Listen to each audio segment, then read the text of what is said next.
In this video, I'm going to show you how I started here and ended up here. Hello amigos, it's been a year since I started this YouTube channel adventure.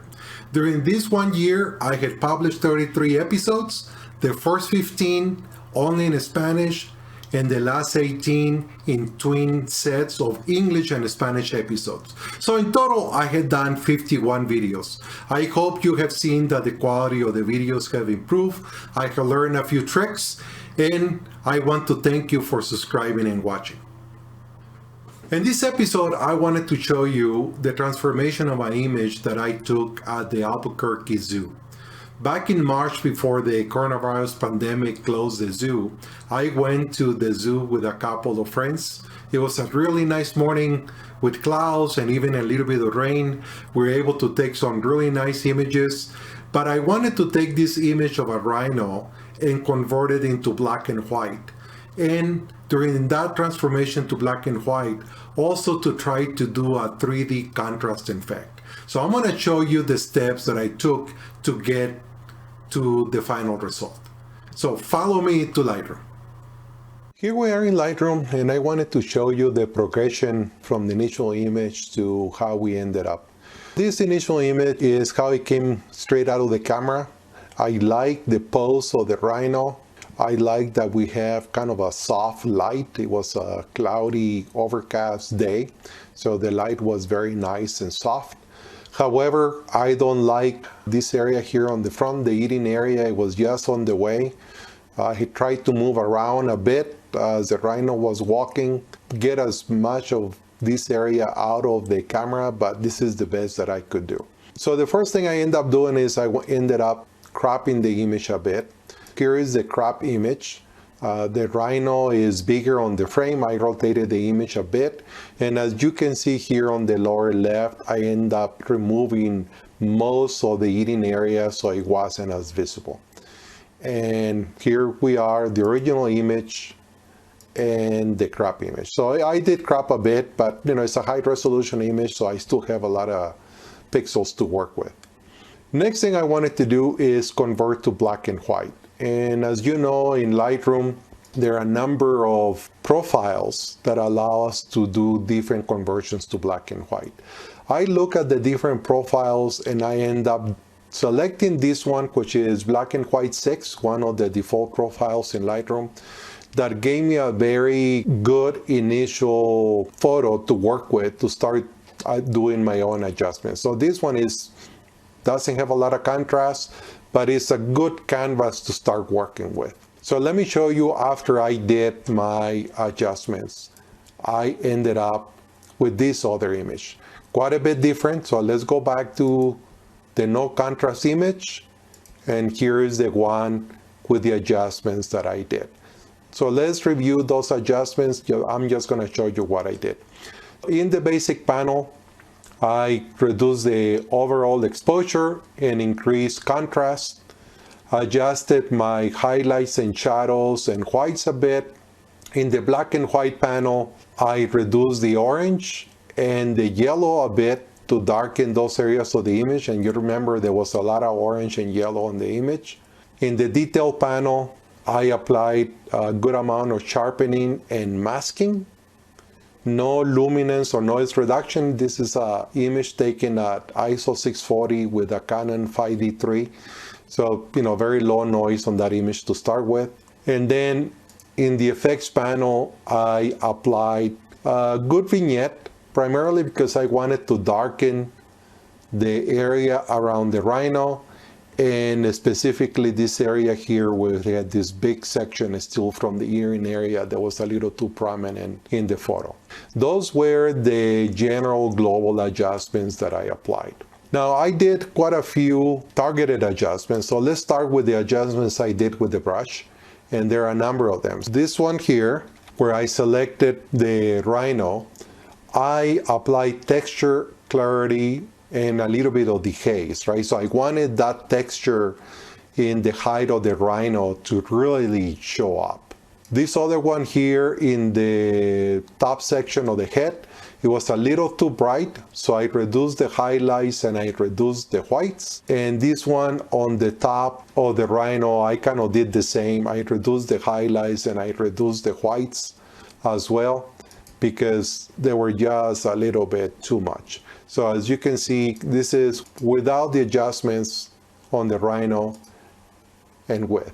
So big difference, just trying to control the bright areas of the head and the top, and I adding additional texture and clarity to the height of the rhino. Now with the radial filter, I also did a couple of things. This one here, right in the center, I increased the exposure.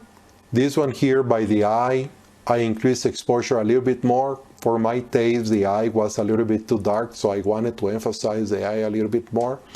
And then I had this one way on the top left that was a little too bright, so on that one I reduced highlights and exposure. So this is without the radial, and this is with the 3 radial filters.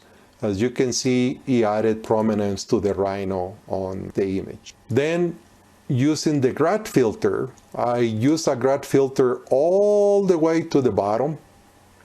I increased the exposure about half a stop, but then I use a luminance mask to only apply that to the highlights. Here you can see that. It's a way of doing, I was doing dash and burn with this way instead of trying to paint highlights and shadows separate. So this is an easy way. You just select the filter all the way to the bottom, increase the exposure, and then use the luminance mask to narrow the range in which the filter is applied. I duplicated that filter, so right behind this filter is another filter where I did the same thing, where I reduced the exposure and I applied just to the shadows, okay? So this is without the grad filters and with. So it did a nice job of doing dash and burn. As I say, it's an easy way to do it. And finally, I did a lot of little repairs where there were sections of hay or bright spots that I end up cloning and repairing, okay? Here's the image. Let's compare with the initial no contrast black and white conversion. And here is the final image. I sat on this image for a while. I liked it, but this piece of rock or eating area was still bothering me. Unfortunately, I cannot get rid of it in Lightroom. It's just too big to use the clone tool in Lightroom. Second, I had this area here, right by the horn, this black area, that also is difficult to repair in Lightroom. And then I had these kind of white areas that I also wanted to get rid of. Perhaps I could have done them in Lightroom. So I decided to go to Photoshop. And as I was preparing to go to Photoshop, I remember a technique from the Photoshop expert Unmesh Dindad. He has a channel called PiXimPerfect. He has a very popular channel with over 2 million subscribers, I think. And there is a technique in which he used a bump map to add 3D contrast to the image. So I wanted to try that as well. Here is the result. As you can see, I was able to remove that section on the lower left. I also clean up the areas that were bothering me, and I did the map on the rhino. Just pay attention to the rhino. I'm going to go back and then go forward. To me, there's this slight 3D effect that I like very much. So I'm going to open this file to show you how that was done. So let's go to Photoshop. So we're going to edit in Photoshop 2020. I want to open the original. Now in Photoshop, here's the image we brought from Lightroom. I'm going to turn off these 2 layers. So here's the original image from Lightroom. Here is the repair that I did to get rid of this section of rock or boulder, the black area, this white area over here. I used a combination of content aware fill for this big area, the healing brush for a number of specks and this white area, and then the clone stamp tool for this area near the horn. And as you can see, by doing it in a separate layer, I can protect the original image, try different things and see what works and what doesn't. Anyway, so here's the combine, and I'm gonna show you how to do the 3D bump. So I'm gonna select the two layers and create a stamp layer. So here we are. I'm gonna call this layer bump. And what we're gonna do now, go under the filter menu, 3D, generate normal map. And this will take a few minutes or a few seconds. And he created this map here, this 3D bump map. Here's the horn. You have a couple of different controls, blur and detail scale. Detail scale is the amount of detail that you want to have, and blur, really you can use it to control the amount of texture. I'm gonna put it around 2.5. In the video that Unmesh Dindad did, that I'm gonna put the link for you in this episode, by adjusting the blur and the detail scale, he got this area here to update anytime he did a change. For some reason in my computer, in my Photoshop, that's not happening. It may have to do with my graphics card. I reset it, my Photoshop preferences, and that didn't solve it.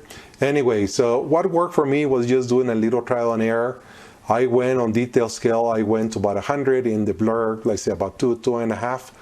You select OK, and it created this image. What we need to do now is desaturate this image by Control-Shift-U. We're now gonna inverse the image by doing Control-I. Next thing is we're gonna add a curves adjustment layer. We're gonna use this icon right here to link the curves layer to the one below, so it only affects the bump layer that we created. And now we're gonna move the slider to the left until it barely touches the end of the curve, okay? And now if we select this, next thing we need to do on the bump layer, we're gonna change it to blend mode soft light. And by adjusting the slider in the curve layer, we can try to get to the point where we're not making the photo either too dark or too light, you know, leaving it about the same. That looks about right. So now we're had the bump. What I'm gonna do is take the bump layer and the curve layer and combining them into a group. So Control-G. I'm gonna name that group Bump Group 2. So that way I know which group I'm gonna delete after I'm done with this video. As you can see, there is a slight 3D effect on the rhino, but I want the effect only on the rhino and not on the rest of the image. So I'm gonna take the bump group and add a black mask by the Alt key and clicking on adding mask. So now I need to go to the brush, select white, and paint with white the areas in which I want the effect to be applied. I'm gonna make my brush a little bigger. And I'm gonna do it relatively quick, but you can pay more attention to the edges that I'm doing here. That's what I did when I first edited this photo.